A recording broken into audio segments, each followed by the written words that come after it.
Let's check in now with the local market, closing about 0.75% in the red.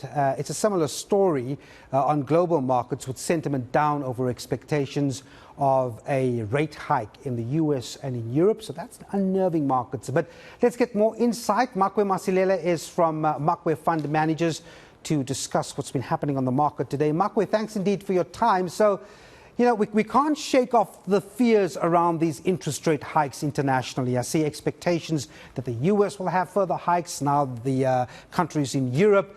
And the market mostly reared across the board. This is not a South African story, but the sentiment shake is there globally, isn't it?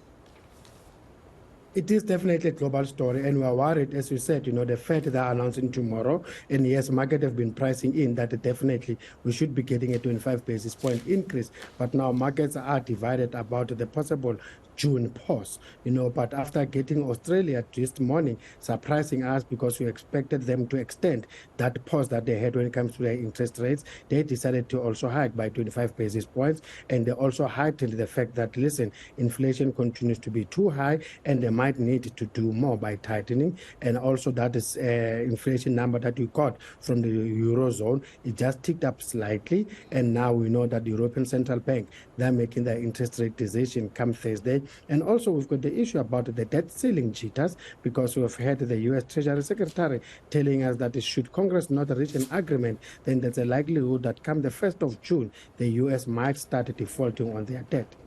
Yeah, and all of that just giving investors a bit of an unnerving time. All right, so the oil price. We were chatting just now about the petrol prices and how it's been influenced by what's happening with the oil and the rand exchange rate. But beyond the petrol price, I mean, the oil price took a bit of a steep dive today. Brent crude slipping by about 4%. Just give us the background of what happens when you see the oil price dip by such a margin. It's telling us something about the world economy, isn't it?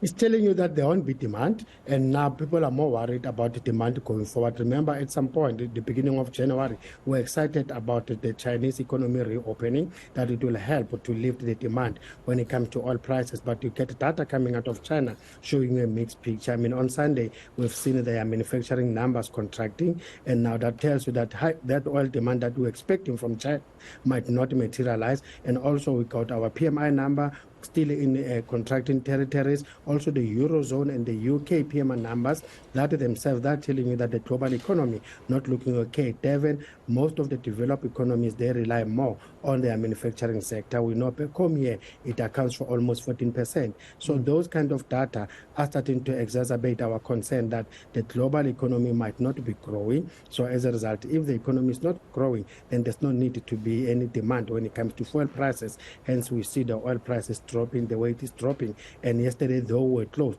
it was down as well. Yeah, and then we've got this report out by Impala Platinum. I mean, it's always interesting to look at what miners are saying, because they connected to what's happening with our infrastructure. They connected to the energy situation or crisis in the country. Impala Platinum down 3% today. Took a bit of a knock. Just tell us, what did that report reveal? That was their production report, and all it says is that for 9 months, they've seen their production going down by almost 9%, and all because of load shedding. And not just back home here. We know in Zimbabwe as well, during the month of March, they had a crisis when it comes to electricity issue. So it's load shedding here in South Africa and also in Zimbabwe affecting their production. But going forward, they think that the demand will continue to be robust coming out of their clients. But that's what they're expecting. But reality might be something else, especially if there's a possibility of a recession.